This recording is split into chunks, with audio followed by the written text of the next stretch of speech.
The accident happened on a Tuesday. I remember because I was rushing to get to my evening business class, trying to juggle full-time work and part-time studies. One moment I was crossing the street, the next I was waking up in the hospital with both legs shattered and my life forever changed. Miss Sullivan, a nurse's voice penetrated the fog of pain medications. Your parents are here. I turned my head, wincing at the movement, to see my mother and father standing in the doorway.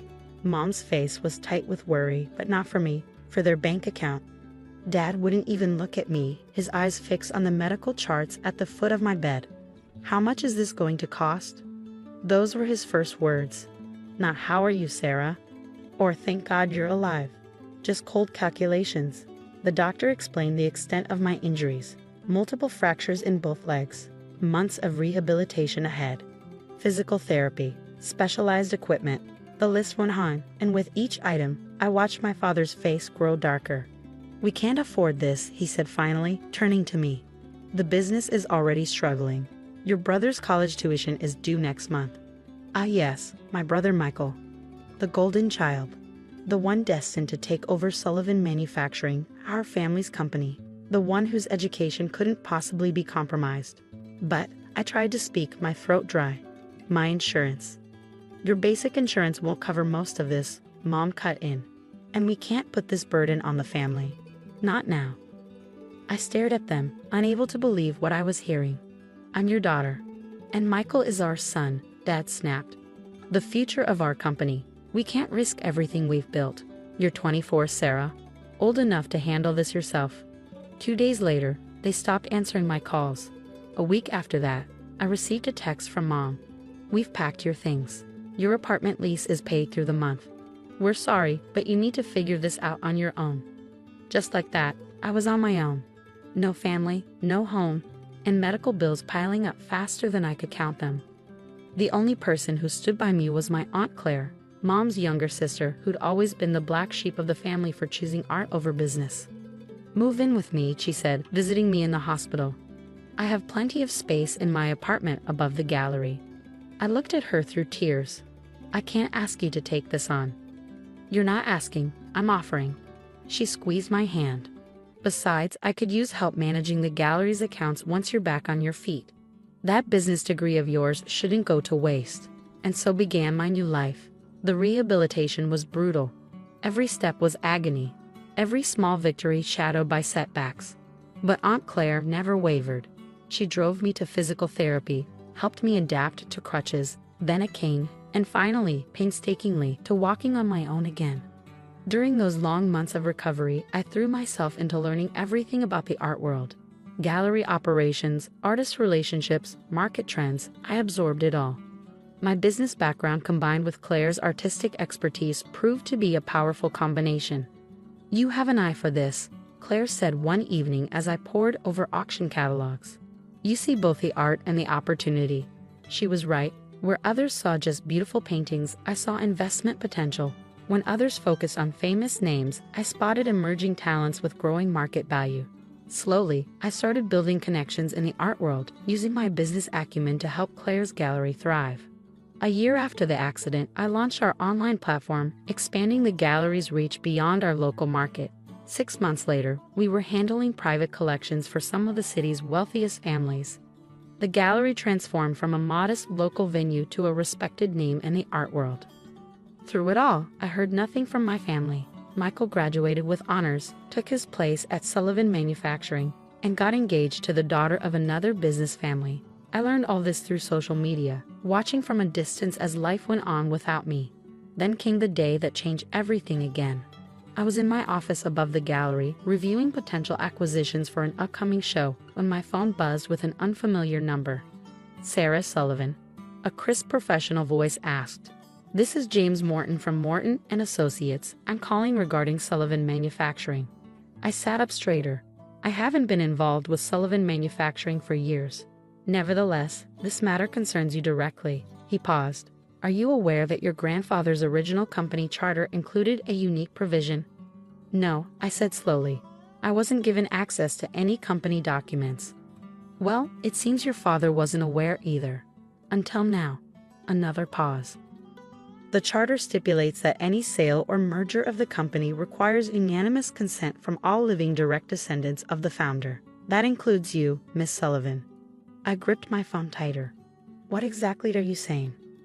Sullivan Manufacturing is in negotiations for a $50 million buyout. The deal cannot proceed without your signature. Your father asked me to contact you about signing over your voting rights. I closed my eyes, memories flooding back. The hospital room. The coldness in Dad's voice. The text message from Mom. Years of silence. Miss Sullivan. Are you there? Yes, I said, opening my eyes.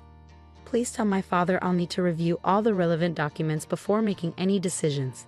He can send them to my office at Claire Sullivan Gallery. Hi, of course. Though I believe your father hoped to resolve this quickly. I'm sure he did. I smiled, though the lawyer couldn't see it. But I've learned a lot about contracts and fine print over the past few years. I'll need time to review everything thoroughly. After hanging up, I sat back in my chair, looking out over the gallery below. The space was filled with paintings and sculptures worth millions. Pieces I had helped acquire and sell. I built something here, something valuable, without my family's help or approval. My phone buzzed again. This time it was a number I hadn't seen in 5 years. Dad. I let it ring. The next morning, a courier delivered a thick envelope of documents to the gallery. Inside was the merger agreement, along with a letter requesting my prompt attention to this urgent matter and a pre-signed release of voting rights. They even helpfully marked all the places where I needed to sign with little yellow tabs. Aunt Claire watched me spread the papers across my desk. Well, this is quite the twist of fate. Grandfather always was thorough, I said, scanning the original charter. I wonder if Dad ever actually read it completely. Knowing your father, he probably thought he knew everything he needed to know. Claire sighed, just like he thought he knew what was best for everyone else. I spent the next 3 days reviewing every detail of the merger. Sullivan Manufacturing, it turned out, was being sold to Global Tech Industries, a larger competitor. The reason for the urgency became clear. Global Tech's offer had a deadline. If the deal didn't close within 2 weeks, they'd walk away. My father called 6 more times. I let each call go to voicemail. His messages grew increasingly agitated. Sarah, be reasonable. This deal is crucial for the company's future. Your brother has worked hard to make this happen. Don't let personal feelings interfere with business. On the 4th day, my mother appeared at the gallery. We're closed for a private event, our receptionist told her. I'm here to see my daughter, Mom said, loud enough for her voice to carry upstairs. I walked to the railing and looked down at her. She seemed smaller somehow, less intimidating than I remembered. Her designer outfit and perfectly styled hair couldn't hide the worry lines around her eyes. Sarah, she called up, we need to talk. I nodded to the receptionist. It's okay, Lisa. She can come up. Mom's heels clicked on the stairs. She paused in my office doorway, taking in the space, the elegant furniture, the valuable artwork, the view of the gallery below. This is impressive, she said finally. Did you think I was living in poverty? I gestured to a chair. Please sit. She perched on the edge of the seat, clutching her handbag like a shield. Your father sent me. I assumed as much. I sat behind my desk. He's never been good at handling his own mistakes. Sarah, please. This merger is everything we've worked for. The company's future depends on it. The company's future, I repeated. You mean Michael's future? She flinched. That's not fair. Your brother has dedicated himself to the business, and I dedicated myself to recovering from near-fatal injuries. Alone. I kept my voice level. How is Michael, by the way? Still engaged to the venture capitalist's daughter. The wedding is in June, she paused. You could come. I laughed, though there was no humor in it. 5 years of silence, and now I'm suddenly invited to family events. How convenient. We made mistakes, she admitted. But this merger is bigger than our family issues. Global Tech's offer is extremely generous. Yes, I've reviewed the terms. I pulled out the documents. $50 million, plus executive positions for Dad and Michael in the new company structure. Very generous indeed. Then you understand why. Why you need my signature? I cut her off. Yes, I understand completely. What I don't understand is why I should help the people who abandoned me when I needed them most. Tears welled in her eyes. We thought we were doing the right thing. The business was struggling. Michael's education. Stop. I held up my hand. I don't want to hear about Michael's education again. You chose him over me. That's fine. But now you have to live with the consequences of that choice. What do you want? She asked quietly. Money? A position in the company? I stood up and walked to the window, looking down at the bustling gallery below. You really don't get it, do you? I built something here. Something valuable. Something mine. I don't need your money or your company. Then why won't you sign? I turned back to her. Because for the first time you need me, and I want you to understand exactly how that feels. The next day, my father and Michael showed up together. They didn't bother with the receptionist charging straight up the stairs to my office. This has gone on long enough, Dad thundered. Sign the papers. I looked up calmly from my computer. Hello, Father. Michael, nice of you to finally visit. Michael stepped forward, every inch the polished executive in his tailored suit. Sarah, you're being childish. This merger is worth $50 million. I know exactly what it's worth. I smiled. I also know Global Tech's deadline is in 9 days, and I know their CEO, Marcus Chen, has a reputation for walking away from deals at the slightest complication. Dad's face reddened. You're threatening to destroy everything we've built. No, I corrected him. I'm exercising my legal right as a descendant of the founder. The same founder whose signature is on my grandfather's charter. The one you apparently never read carefully enough. Name your price, Michael snapped. Everyone has one. I stood up slowly, leaning slightly on my desk. My legs still ached sometimes, a permanent reminder of that Tuesday evening 5 years ago. You want to talk price? I opened my drawer and pulled out a file. Here's my counteroffer. Dad snatched the paper, his eyes scanning quickly. His face went pale. This is insane, he sputtered. 20% of the merger value, a seat on the board of the new company, and a formal acknowledgement of what happened 5 years ago, I added. A public one. Michael grabbed the paper from Dad.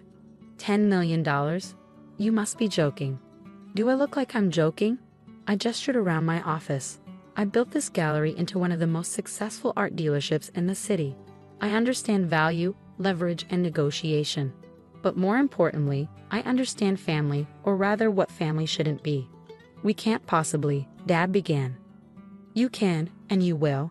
I sat back down. Otherwise, I'll let the Global Tech deadline expire. I wonder how Marcus Chen will react when he learns why the deal failed. A week later, I sat in a Global Tech conference room, watching my father read a prepared statement to the assembled board members and press. 5 years ago, our family made a terrible mistake, he read, his voice tight. We abandoned our daughter Sarah when she needed us most. Today, as we embark on this new chapter for Sullivan Manufacturing, we acknowledge that error and welcome her as an equal partner in our future endeavors. I signed the merger documents immediately after. $10 million was deposited into my account the same day. But the money wasn't what mattered. It was watching my father finally admit his mistake in front of everyone who mattered in his world. That evening, I returned to the gallery. Aunt Claire was waiting with a bottle of champagne. To karma, she said, handing me a glass. To second chances, I corrected her. Some we give others, some we give ourselves. I looked around at the gallery, my gallery. Tomorrow, I'd be attending my first board meeting as one of Global Tech's directors. But this was still my true success story. My phone buzzed. A text from Mom. Can we have dinner sometime? Just us? I stared at the message for a long moment before replying. Not yet.